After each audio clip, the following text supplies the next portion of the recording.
First of all, I'd like to say thank you so much to MCC for inviting me, giving the opportunity to speak to all of you here today. My name is Stephen Brown, and I am the Chief Executive Officer of the National Council of Canadian Muslims. Show of hands, is there anybody here who knows who NCCM is? Okay, one, two. Okay, who has no idea who NCCM is? Okay, so everybody has an idea. That's a good start, alhamdulillah. So, the topic today that I was asked to cover was Islamophobia in Canada. Analyzing the challenges and the pathways to inclusivity. So, during this talk, there are three things. Hey, assalamu alaikum, everybody. Hey, everybody in the back. Hey, Salam. Hey, Salam, everybody. How you doing? Can I get a assalamu alaikum? Wa alaikum salam. Yeah, you guys can do a little bit better than that. Assalamu alaikum. Okay, here we are. Now we're in. Okay, so today I'm here. I want to talk to you about three things. Number one, what is Islamophobia in Canada? What is Canadian Islamophobia? Two, where does it come from? And three, what can we do about it? But before getting into it, next slide, please. I'd like to talk a little bit about the role of advocacy in the history of our country and how it actually changes things. Because oftentimes, we wonder whether or not we really are able to change our situation. Can we actually change the quality of our lives? So this picture over here, the little guy on the lap is me. The gentleman to the left is my dad. The person whose lap I'm sitting on is my grandfather. And the gentleman wearing his First World War medals is my great-grandfather. When my great-grandfather applied to be a soldier during the First World War, the first time they told him, we don't take black people as soldiers. When my grandfather was my age in Hamilton, Ontario, he couldn't get a job at a labor union because labor unions didn't want people that looked like us. Couldn't get a job at a factory. When my father was born in 1949, black people still didn't have the right to go to university in this country. That's one generation ago. Now, for people that keep their tan in January, life is not perfect in Canada. But our lives are very different than the lives of those who came before us just one generation ago. And the reason why that is because of advocacy. So with that being said, let's talk a little bit about what advocacy is for us. Next slide, please. First of all, what is Canadian Islamophobia? If you look at statistics, 1 out of every 3 people that you're going to meet in society has a negative view of Muslims. That rises to more than half of people if you live in the part of the country where I currently live, which is Quebec. And Islamophobia in Canada is not just some minor problem. Canada has the terrible distinction of being the G7 country with the largest amount of murders of Muslims in the world. Now, the reason why, now in Islamophobia attacks, and ever since October 7th, we have seen a massive rise in hate crimes. Police statistics indicate that out of those that are being reported, a 76% rise. At NCCM, at our legal clinic, we've seen over a 1,000% rise in Islamophobic attacks. And the problem isn't just about people on the streets. It comes down to fundamental parts of our lives. The ability to get a job, the ability to send our kids to school, the ability to walk the streets if you're a sister without being harassed. We had an advocacy day where we went to go meet Doug Ford, About a month ago, one of our board members, a woman who is the former chief operating officer of Walmart, was accosted in the parking lot of Queen's Park. That's the extent of the issue that we as a community are facing. Next. So the question then is, where does this come from? The funny thing is that in Canada, most of the Islamophobia that we actually see doesn't start here. It comes from other countries. Right? The securitization problem of Muslims didn't start here.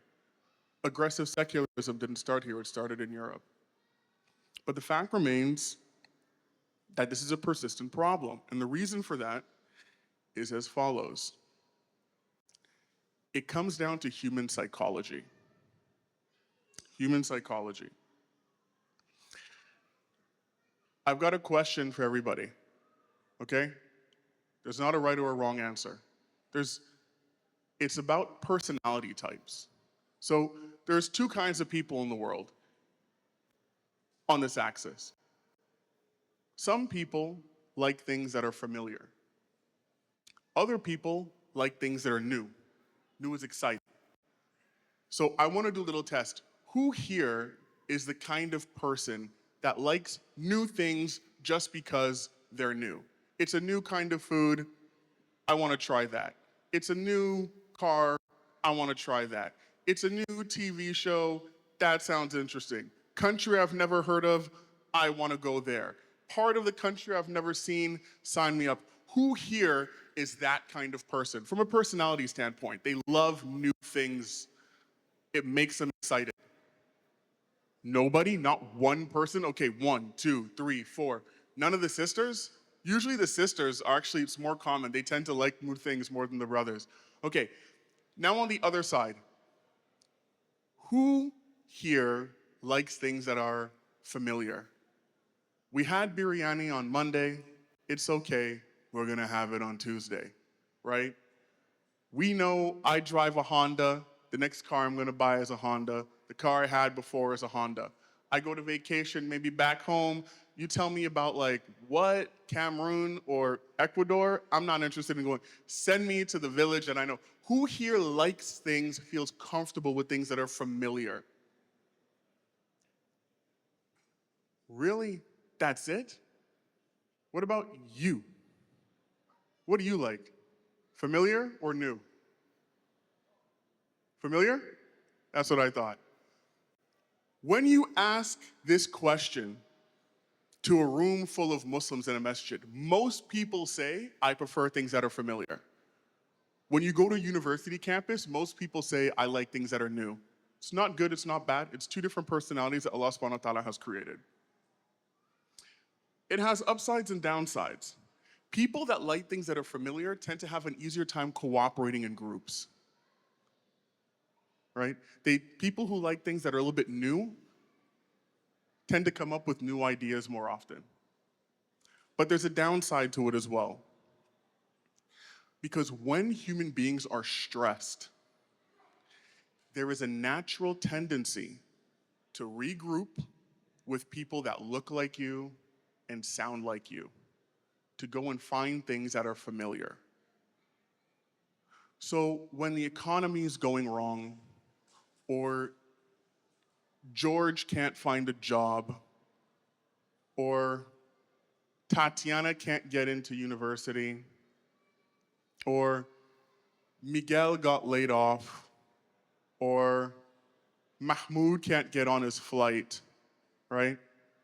What is the weakness of human psychology when we don't put our trust in Allah subhanahu wa ta'ala?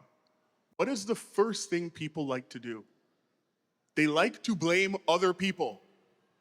And do they want to blame people that are like them? Are they going to blame their mom and their dad and their aunt and their uncle and their neighbors? No, they're going to blame the guy that looks different than they do, that has a different sounding name, that eats different food, that comes from a different part of the world.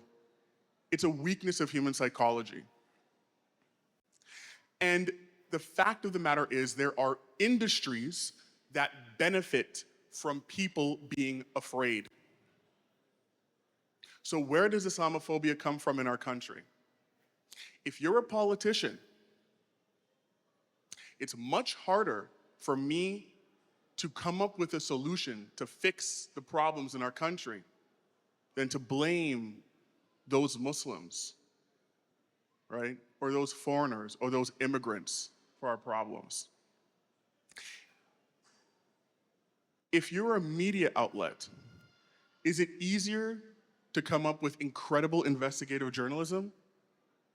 Or is it just easier to spread fear of others and sell newspapers and clicks because of that? The reality is, the business of scaring people is profitable. We are not the first community to go through this. The Jewish community has gone through this. The Black community has gone through this. The Italian community has gone through this. The French Canadian community has gone through this. The Irish community has gone through this. Those who have come before us have gone through this, and they still continue to go through this. So, what do we do about it? Do we just throw up our hands and give up? No, that would be ridiculous. Next slide. The slide entitled, "What Can We Do About It?" Here's an incredible thing. What if I told you that who you are has less to do with how quickly you tan than your soul? Who believes that? How much does our skin color or the shape of our nose really say about who we are? Who thinks it defines us a lot? Who think it defines us very little? Who thinks medium, in between? Most people, when you ask them to think about it, agree with what Allah subhanahu wa ta'ala has taught us, which is who you are is who you are on the inside. It's who you are in here. It's what you do as your character. So we need to appeal to our humanity to solve this problem. And it is a two-pronged approach. You have to ensure respect while building bridges.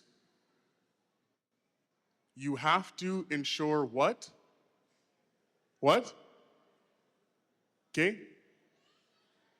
Je vous entends pas, I can't hear you. I'm not speaking French right now, right? You have to ensure what? Respect. While building what? Bridges. Why is that? Because even in countries going back in history where everybody is of the same ethnic background and everybody is the same religion, people still can't get along. So you need to create the ability for people to be different while all of us being able to ensure that our country continues to move forward. Strong individual rights and freedoms form the backbone of any civilized society. And the second one is you have to work with people to be able to show that you have a common destiny, that at the end of the day, you aren't actually that different from one another. Next slide, please. So, the first thing that we do at NCCM is ensure respect for our community through advocacy. Not fear, respect. Right? For example, making sure that there's accountability when people target us. Goldie Gamari in this province is no longer part of the Conservative Party. Selena Robinson, who said terrible things about Palestinians, is no longer the Minister of Education in British Columbia. When people attack you for who you are, there has to be accountability. When you see something happen negative to Muslims, most Muslims go and talk to each other. We go and talk to each other about how terrible it is. Do you know what my mother does when she sees somebody on TV say something negative about Black people? She harnesses her inner Karen. and emails and phone calls anybody that's willing to listen. It has to become part of our culture that people have to have accountability when they attack us. Also, legal challenges. You need to be able to go to the courts to have your rights respected. In Bill 21 in Quebec, they passed laws making it illegal for sisters that wear hijab to practice certain jobs in this country in the 21st century. You need to be able to go to court for that. If your rights are only as good as your ability to protect them. And if you are a minority, there is a 100% chance that at some point in time, somebody will come for your rights. So you need to be able to protect them. And you need to be able to work on public advocacy. You need to be able to think of what are the policies that can be passed in order to advance the interests of the community. Those are some of the examples of things that the community does to use advocacy to ensure accountability and respect across the board. But there's also building bridges. And the key here is to work on finding common, next please, is to work on finding common projects, identifying common challenges, and ensuring that you're focusing on what unites us rather than divides us. That is the real transformative action, right? People learn to work together when they can see what's common in each other, not when they focus on what's different. And that's another part of the advocacy that we work on, right? It's being able, for example, to do interfaith work. It's when we organize advocacy days, where we have community members come from all over the country to go to Ottawa, to go to Queen's Park, meet their politicians, engage in public policy, build civil society, building institutions, working with others, and also when other communities have challenges, standing up for them. For example, when there was a Sikh gentleman that was assassinated right outside of Gurdwara, right? We were there to stand with them. And it's building these things like that that really allows us as a community to lay the foundations for transforming the reality of our common social existence. Okay, next slide, please. So, I have a couple of minutes to close. What's next? What do we do? First things first.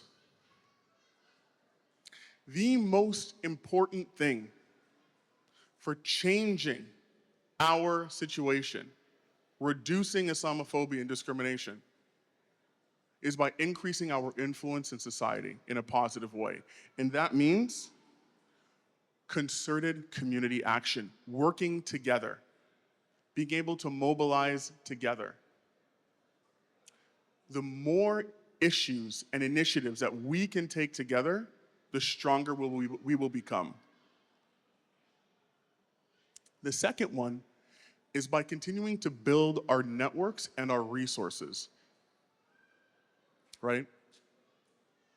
Becoming more prosperous, building civil society, increasing capacity through education, and also looking at strategic places in society and in the economy, law, business, government, arts, communications. If all we do is send our kids to be dentists and doctors, they will make good salaries. But dentists and doctors are not the ones that chart the future of nations, right?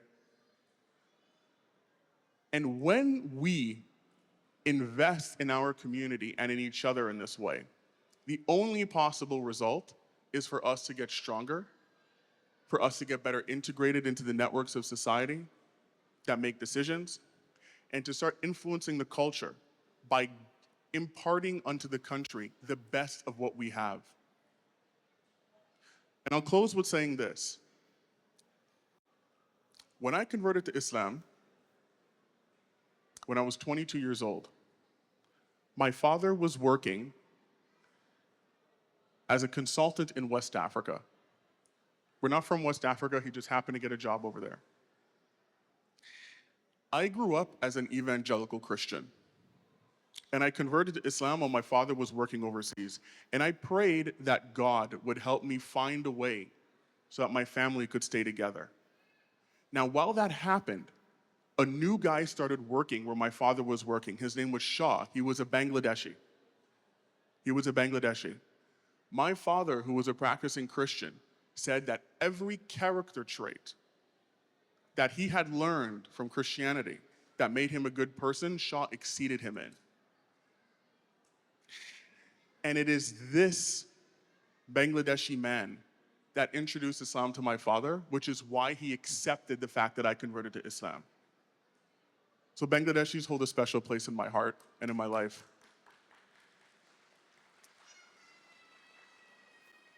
So be who you are.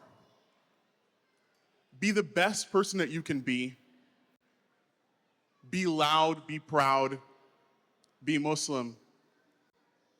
Work together, and inshallah, we will make a better world for us and our families. Assalamu alaikum.